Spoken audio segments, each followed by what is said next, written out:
지난 시간의 끝이 34절 이렇게 끝났습니다. 너희 보물이 있는 곳에 너희 마음도 있으리라. 마음이 어디 있는가? 우리의 마음은 어디에 머물고 있는가? 그 얘기를 하시면서 깨어 있으라고 말씀하시는 거죠. 마음에 지향해야 될 것이 무엇인지를 바르게 깨닫고 기다릴 것을, 바랄 것을 제대로 바라고 있어야 된다. 마음을 바른 곳에 주어라. 이렇게 말씀하시는 것입니다. 그러면서 한 비유를 이제 말씀하시죠. 돌아올 주인을 기다리는 종의 모습입니다. 35절, 36절.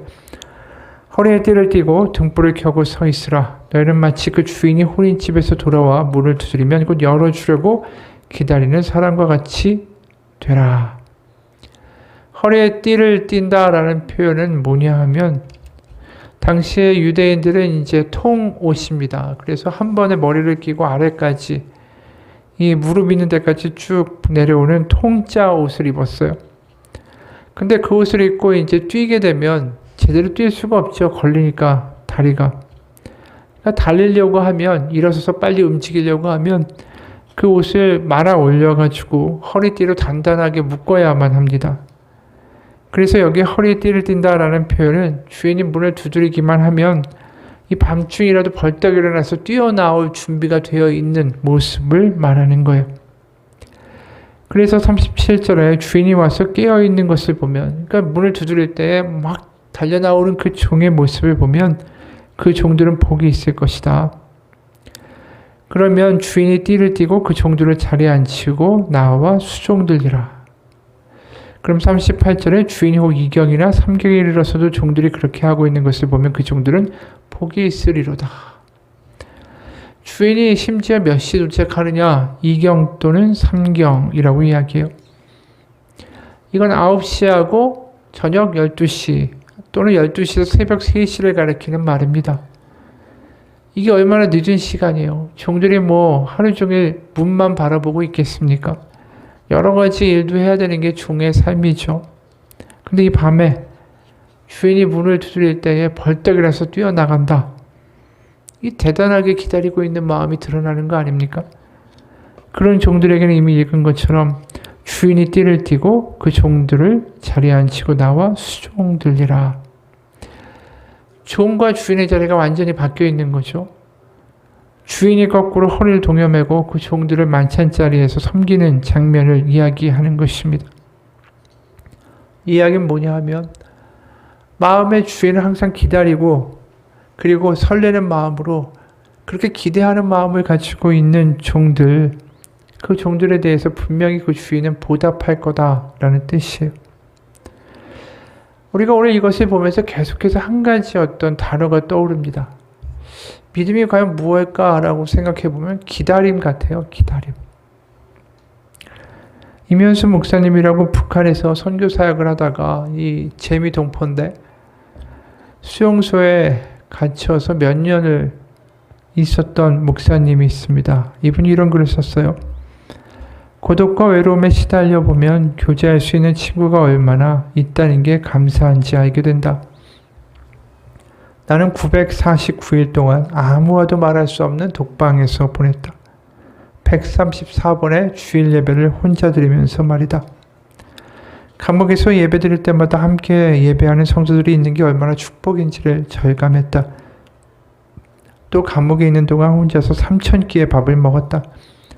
혼자 밥을 먹는 것은 정말 처량하고 쓸쓸했다.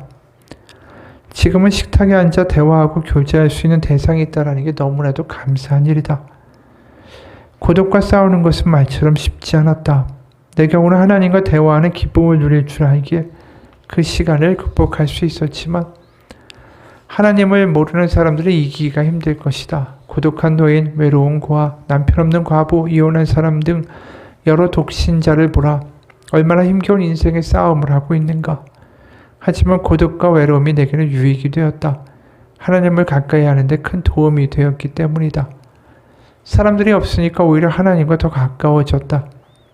나는 감옥에 있는 동안 바울이 아라비아에서 보낸 3년을 어느 정도 이해할 수 있었고 모세의 미디안 광야 생활의 의미도 깨달을 수 있었고 사막의 수도사들의 고독한 생활과 갑바도기아 땅속에 살던 초기 교회 성도들의 삶도 이해하게 됐다. 외로운 시간을 보내던 중에 하나님의 은혜로 감옥 생활이 1년 지난 후에 성경을 받아볼 수 있었다. 외국인의 신분이라 가능한 일이었고 그래서 나는 매일 성경을 읽었다. 그리고 병원에 입원했을 때는 잠자는 시간 빼놓고는 성경만 보았다. 너무나 감사해서 읽고 또 읽고 묵상하고 암송했다. 그런 시간이 없었다면 힘든 감옥 생활을 이길 수 없었을 것이다.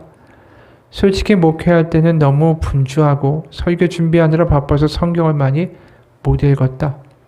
여행을 하느라 시간도 많이 썼고 사람 만나느라 세월도 흘려보냈다. 컴퓨터 앞에서 그리고 스마트폰 붙잡고 또 많은 시간을 보냈다. 경조사 따라다니느라 운전하느라 시간을 써버리기도 하고 그런데 감옥에 오니 그런 시간을 뺏기지 않았기에 감옥은 내게 더할 수 없는 복된 수도원이었다. 그곳에서 말씀 묵상을 깊이 할 수 있었던 게 너무나 감사하다. 시편은 내 고백이 되었고 예레미야서 이사야서는 내게 주시는 책망과 위로의 말씀이었으며 로마서 갈라디아서를 통해서는 복음의 진리를 새롭게 깨달을 수 있었다. 상황이 더 어렵다 해도 그 어떤 것도 하나님께 가는 것을 막을 수 없었다. 이분이 노동교화소 그리고 감방, 독방, 병원에 있으면서 언제 내가 풀려날 수 있을까? 이 기다림의 시간 아닙니까? 기다림의 시간을 이 사람은 뭘로 채웠죠? 이분은 하나님의 말씀으로 채웠고 하나님으로 채웠어요. 이 종이 기다리는 오늘 2경, 3경까지 기다리는 이 종의 모습이 목사님의 모습이 아닐까 싶어요. 우리의 삶에서 예기치 않은 기다림의 시간이 주어질 때가 있죠. 내 뜻대로 되지 않고 내가 원하는 것이 성취되지가 않기도 하고 내가 원하는 대로 계획이 안 풀릴 때도 있고 내 건강이 허락되지 않아서 힘들 때도 있고요. 달려야 될 것 같은 시간을 기다려야만 할 때가 찾아옵니다. 그 기다림의 시간을 어떻게 보내느냐가 믿음이에요, 결국은. 많은 사람들은 기다리는 시간에 믿음을 잃어버리기가 쉬워요. 내가 직장 생활하고 바쁠 때는 내가 시간이 나면 정말 하나님 잘 믿고 말씀도 읽고 내가 새벽 기도도 하고 다 해야지. 근데 막상 시간이 주어지고 기다림의 시간이 있고 막상 시간이 있을 때 그걸 믿음과 말씀과 하나님의 은혜로 채워가는 사람들이 생각보다 너무 적다라는 거예요. 오늘 기다리는 종도 마찬가지 아니겠어요? 기다리는 동안 멀거니 하늘을 볼 수도 있고요. 기다리는 동안 딴짓할 수도 있고요. 우리 기다리면 다 스마트폰 보잖아요. 아마 오늘 비유를 현대적으로 이야기하면 누군가 오기를 기다리다가 혼자 스마트폰 보다가 소파에서 잠들어 버린 그런 경우들이 더 많을 것 같아요. 그런데 기다림의 시간을 정말 다르게 만들어낼 수 있는 것, 이것이 우리에게는 믿음이다라는 걸 오늘 분명히 보여주죠. 그 비유에 이어서 또 하나의 비유를 말씀하세요. 이게 청지기의 비유예요. 이 당시에는 로마가 이제 실질적으로 이 팔레스타인 땅을 통치하고 있었죠. 그때는 이제 부재지주라고 해서 이제 지주들이 대토지를 많이 가지고 있었습니다. 그러다 보니까 이 사람들은 다 도시에 가 있거나 큰 로마에 가 있거나 아니면 다른 곳에 가서 살 때가 많았어요. 그리고 정작 자신의 토지들을 청지기를 시켜가지고 다 관리하게 했습니다. 그런 사람들을 부재지주라고 말하는데 그런 상황이 너무나도 그 당시 예수님 이야기할 때는 익숙한 거예요. 그래서 믿음을 가지고 산다라는 건 그 청지기의 올바른 삶을 사는 것과 똑같다라고 말씀하시는 거예요. 주인이 없을 때 주인이 올 것을 기대하고 기다리면서 선하게 그 식솔들을 먹이고 다스리고 섬기는 사람. 그 기다림의 시간을 잘 쓰는 사람. 그 청지기를 이야기하는 거죠. 그러면서 그런 청지기는 43절 주인이 이를 때에 그 종이 그렇게 하는 것을 보면 그 종은 복이 있으리로다. 근데 그 반대의 청지기도 나오죠. 처음에는 잘해요. 잘해야지. 그러다가 주인이 이제 안 올 것 같고 슬슬 또 이제 기다리는 것에 대해서 별 생각을 하지 않아요. 주인이 올 것 같은 기미도 안 보이고. 그러니까 이제 변화되기 시작하는 거죠. 45절. 만일 그 종이 마음에 생각하기를 주인이 더디 오리라 하여 남녀 종들을 때리며 먹고 마시고 취하게 되면 생각하지 않은 날 알지 못하는 시각에 그 종의 주인이 이르러 엄히 때리고 신실하지 아니한 자의 받는 벌에 처할 것이다. 계속해서 이제 우리에게 강조하면서 말씀하시는 게 뭐냐 하면 주님을 신실하게 기다리는 시간들을 만들어내는 게 믿음이다 라고 이야기하시는 것입니다. 믿음 안에서 기다릴 줄 안다라는 건 하나님에 대한 기대가 있다라는 거고 또 기다린다라는 것은 하나님을 사랑한다라는 뜻이죠. 우리가 사랑이 없으면 믿음이 없으면 기대가 없으면 기다리지 않습니다. 연애할 때도 기다려주는 사람은 사랑하는 사람이에요. 사랑하니까 한 시간을 길바닥에서 기다려주지 사랑하지 않으면 아무도 그 시간 기다리지 않습니다. 그 한 시간이 사랑하면 설레는 마음으로 또 왜 무슨 사고가 나지 않았을까? 그 사람 생각만 하면서 한 시간 기다리는 거 아니에요? 그리고 저 멀리서 그 사람이 오면 너무 반가운 거죠. 여러분 하나님을 사랑한다라는 거 그분을 기대하며 기다린다라는 말하고 똑같아요. 어느 책에서 본 글입니다. 이블리스라는 이 사람은 전쟁 중에 기다림이라는 것에 익숙한 여자다. 1969년 그녀의 약혼자 테디는 베트남 정글에 파병되어 1년 동안 보병으로 근무했다. 테디가 돌아오길 기다리는 시간이 시작됐을 때 이블리스는 하나님에게서 그가 안전하게 돌아올 것이다 라는 약속을 들었다. 그녀는 오랫동안 그 약속의 말씀을 붙잡고 매일마다 주님, 그를 안전하게 지켜주시고 집으로 돌려보내주세요라고 기도했다. 약혼자를 깊이 사랑했기에 전쟁으로 서로 떨어져 있는 1년을 진정한 믿음의 시험이라고 말했다. 하루하루가 힘들고 달력도 더디게만 넘어갈 때 이블리스는 하나님을 믿는 자신의 믿음이 새로운 깊이를 더해간다라는 것을 깨닫게 됐다. 바로 그리스도를 믿는 흔들리지 않는 믿음이 일어나 그녀의 기다림을 지키고 이끌어줬다. 그렇게 기다린 지 10개월이 됐을 때 더는 테디의 목소리를 떠올릴 수 없다라고 생각했을 때가 찾아왔다. 그렇게 긴 2달을 더 보내고 이블리스는 약혼자의 목소리와 억양을 기억해내려고 했었다. 드디어 약혼자가 집에 돌아온 날 그의 목소리를 곧바로 알아차린 건 그녀의 믿음에 대한 하나님의 응답이었다. 이블리스는 부모님이 본을 보여주신 강한 그 믿음이 자신이 기다리는 동안 믿음이 깊어지도록 하는 기초가 되었다라고 말했다. 그녀는 부모님이 8자녀를 입히고 먹이고 교육하면서 믿음의 시험을 받는 모습을 숱하게 봤다. 하지만 그 부모님은 기다리는 시간 동안에 믿음이 약해지는 법이 없었고 오히려 믿음이 강해졌으며 그녀의 아버지가 이따금 선하신 주님은 믿는 이들을 절대 실망시키지 않으셨다 라고 말하는 것처럼 바로 이블리스의 삶도 다르지 않았다. 그리고 시간이 점점 흘러 테디, 바로 그 남편이 5년 전에 식도암 진단을 받았을 때 이블리스는 또다시 기다림의 풍경에 던져졌다.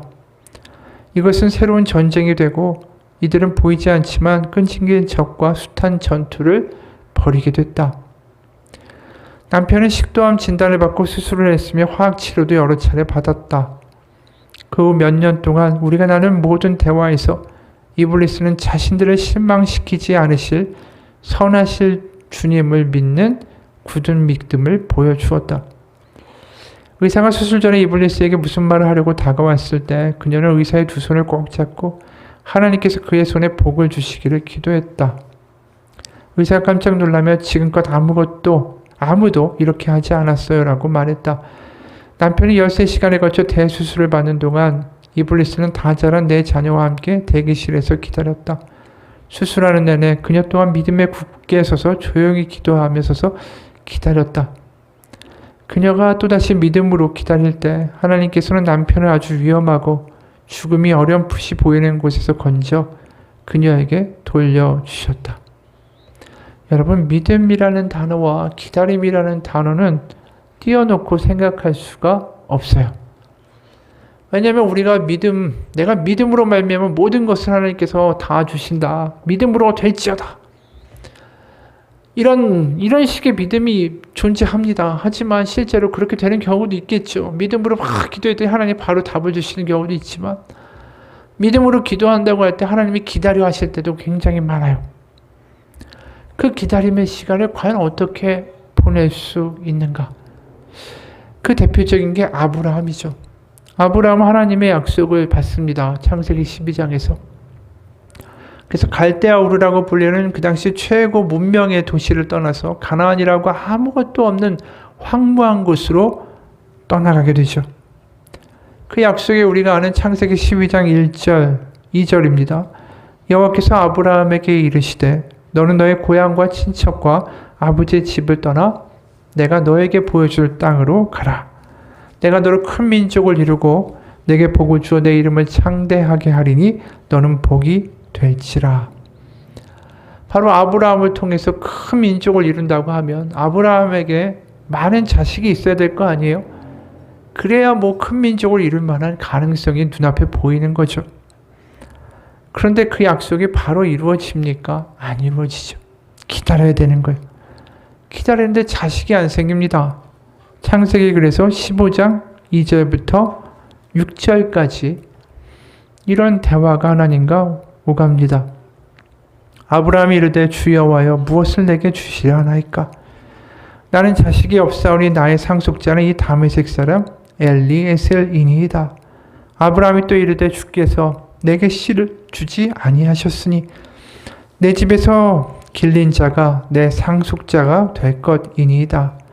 여호와의 말씀이 그에게 임하여 이르시되 그 사람이 네 상속자가 아니라 네 몸에서 날 자가 네 상속자가 되리라 하시고 그를 이끌고 밖으로 나가 이르시되 하늘을 우러러 무뼈를 셀 수 있나 보라. 또 그에게 이르시되 네 자손이 이와 같으리라. 아브라함이 여호와를 믿으니 여호와께서 이를 그의 의로 여기셨다라고 이야기해요. 아브라함은 결국 100세의 아들을 낳을 때까지 기다리는 거죠. 그런데 지금 오늘 창세기 15장 우리가 읽은 본문에서 뭘 얘기하냐 하면 자식이 없으니까 자신의 집안의 청직인 엘리에셀을 양자로 삼아서 대를 잇고 가문을 이어가겠습니다. 그때 하나님이 그게 아니라 내가 너에게 정말 무뼈와 같은 자손을 허락할 것이다. 그 약속을 처음에 창세기 12장에 주셨던 약속을 다시 한번 재확인시키시죠. 그럴 때 아브라함이 한 게 뭐예요? 예, 하나님의 약속을 믿고 또 기다리겠다라고 나온 거예요. 그러니까 여호와가 그를 믿으니 아브라함이 여호와를 믿으니 여호와께서 이를 그의 의로 여기셨다. 그러니까 하나님을 믿으며 기다린다라는 것을 하나님이 의롭다라고 하셨다라는 것이죠. 왜 그럴까요? 하나님이 신실하시고 또 하나님을 사랑하고 하나님을 기대하고 하나님을 신뢰할 수 있기 때문에 기다릴 수 있는 거 아닙니까? 여러분, 기다릴 수 있는 사람, 그 사람이 정말 믿음 있는 사람이에요. 기도해서 응답받았다. 그건 뭐 누구나 다 응답받으면서 기적 맛보고 하면 하나님 잘 믿죠. 근데 내 뜻대로 안 되고 하나님의 응답이 나오지 않을 때 그걸 믿음 가운데 기다렸다. 그게 진짜 믿음이다라는 것이죠. 목포 사랑의 교회 백동조 목사님이란 분이 있는데 이분의 어머니는 기도의 사람이었대요. 이 어머니가 너무 어려운 가정 형편을 이제 살고 있었는데 전도를 누군가 했습니다. 그리고 교회에 나가게 되고 그때부터 기도를 시작했는데 비가 오나 눈이 오나 새벽기도, 철야기도, 산기도 빠지지 않고 기도를 한 거예요. 근데 아무리 기도를 해도요, 문제 해결이 안 되는 거예요. 여전히 지독히 가난하고요. 가족끼리 문제와 불화가 계속 있는 것입니다. 하지만 어머니 새벽마다 교회에 나가서 기도하기를 그치지 않았습니다. 그러다 어느 날 어머니가 새벽에도 철야기도에도 교회에 가지 않는 거예요. 갑자기. 이 어린 백동조 목사님이 아들이 엄마 왜 교회 가지 않아요? 라고 물으니까 어머니가 나 이제 집에서 기도하기로 했다. 라고 하면 힘없이 방으로 들어가서 대성통곡을 하며 하나님께 이렇게 기도하더라는 거예요. 하나님, 저 더 이상 교회 가서 기도 안 할랍니다. 아무개 집사가 기도해도 별 응답도 못 받는다 라고 말합니다. 제가 봐도 그렇습니다. 하나님, 저를 보면 누가 기도하고 싶겠습니까? 제가 기도해야 할 사람들이 기도도 못하게, 기대도 못하게 교회 문을 제가 막고 있는 것 같습니다. 이제 난 부끄러워서 기도도 못하겠습니다. 그러니까 그렇게 철야기도, 새벽기도, 산기도 빠지지 않고 기도하는데 변화가 없으니까 아무 소용없다고 누군가 뒤에서 쑥덕거리는 소리를 이 어머니가 들은 거죠. 그런데 집에서 기도하다 어머니가 일주일 만에 다시 또 교회에 나가시더래요. 집에서는 기도가 안 된다. 그렇게 목사님의 어머니는 여생을 열심히 기도하면서 그렇게 살았어요. 그래 돌아가셨어요. 근데 돌아가실 때까지 많은 문제에 대한 기도의 응답을 받지는 못하셨습니다. 근데 이 백동준 목사님이 고백해요. 어머니의 기도가 지금 자신의 삶과 목회 가운데 다 이루어지고 있다라고 이야기하며 울먹입니다. 맞습니다. 아브라함이 수많은 민족의 아버지가 될 것이다 라고 이야기했지만 정작 이삭, 그 자식 한 명밖에는 보지 못했죠. 하지만 그를 통해서 이 땅에 열방에 수많은 믿음의 자손이 탄생하게 되는 역사를 이루게 되는 것이죠. 여러분, 믿음은 신실하신 하나님을 믿고 기다리는 것입니다. 그 기다림이 우리의 믿음이기도 하고 더 중요한 건 또 하나님은 그 기다림 가운데 우리를 결코 홀로 두시지 않는다라는 거예요. 로마서 8장 세 번역으로 한번 보겠습니다. 로마서 8장 25절 세 번역이에요. 25, 26. 그러나 우리가 보이지 않는 것을 바라면 참으면서 기다려야 합니다. 이와 같이 성령께서도 우리의 약함을 도와주십니다. 우리는 어떻게 기도해야 할지도 알지 못하지만 성령께서 친히 이루 다 말할 수 없는 탄식으로 우리를 대신하여 간구하여 주십니다. 우리의 기다림, 참고 기다림 가운데 누가 같이 하신다라고 이야기합니까? 성령이 말할 수 없는 탄식으로 우리를 위하여 우리 대신하여 간구하여 주신다라고 이야기해요. 또 예수님이 탄생하시는 장면이 누가복음 1, 2장에 나오는데 누가복음 1, 2장에 성령이라는 단어가 7번이나 등장을 해요. 그럼 예수님이 아직 태어나지도 않으셨는데 성령이라는 단어가 왜 이렇게 많이 나오는가? 뭘 이야기하고 싶은 걸까요? 성령이 기다리는 자들과 함께 하셨다. 그 이야기를 하는 거예요. 이 땅에서 정말 하나님을 믿으며 기대하고 포기하지 않는 사람들 가운데 하나님이 성령으로 함께 하셨다라는 이야기를 누가복음 2장 25절, 26절에 이렇게 표현합니다. 이 사람은 의롭고 경건하여 이스라엘의 위로를 기다리는 자라. 성령이 그 위에 계시더라. 기다리는 자, 그 자 위에 성령이 계시더라. 26절, 그가 주의 그리스도를 보기 전에 죽지 아니하리라 하는 성령의 지시를 받았더니. 그러니까 기다리는 가운데 그게 홀로의 기다림이라면 그건 너무 잔인하잖아요. 하나님이 그 기다림의 시간 가운데에 하나님을 바라는 이들 가운데에 성령으로 함께 하시고 말할 수 없는 탄식으로 그들을 위하여 기도하고 알게 하신다라는 것이죠. 어느 목사님의 간증의 이야기예요. 언젠가 월요일에 쉬면서 아내와 함께 TV 동물농장이라는 프로그램을 보았다. 보면서 나도 모르게 울컥울컥 눈물이 나서 혼났다. 폐지를 주워 생활하던 한 남자가 그가 기르던 강아지 또리와의 이야기였다. 그 남자는 연로하신 어머니를 모시고 살았는데 얼마 전에 치매를 앓던 어머니가 돌아가시고 설상가상으로 불행이 연이어 닥쳤다. 집에 화재가 나서 집이 폭삭 내려앉았다. 주인은 이도 화상을 입고 병원으로 실려갔고 소방관이 불을 끄려고 와보니까 강아지 한 마리가 체인에 묶여 있었다고 한다. 이미 몸 군데군데 화상을 입고 두려워하던 강아지를 소방관이 서둘러서 풀어주었다. 그런데 그 후로 며칠이 지나도록 강아지는 현장을 떠나지 못하고 그 근처를 배회하며 주인을 찾아다니고 있었다. 길 한편에 웅크리고 있다가 주인 같은 남자가 오면 귀를 쫑긋 세우고 쳐다본다. 그러나 틈틈이 다 타버린 집으로 돌아와 무언가를 찾는 것처럼 이것저것을 헤매고 주인의 흔적을 찾아 냄새 맡다가 너무나 구슬프게 우는 것이 아닌가. 나는 개가 짖는 소리는 들어봤어도 개가 우는 소리는 처음 들었다. 상처를 입은 채 거리를 배회하는 강아지를 그대로 둘 수 없어서 방송국 관계자가 구조하여 화상치료를 받게 해 주었다. 그런데 그 과정을 지켜보는 입장에서 마음이 아팠던 것은 몸의 상처는 치료만 잘 받으면 쉽게 회복되겠지만 상처받은 강아지의 마음의 상처는 치료가 잘 이루어지지 않는다라는 것이다.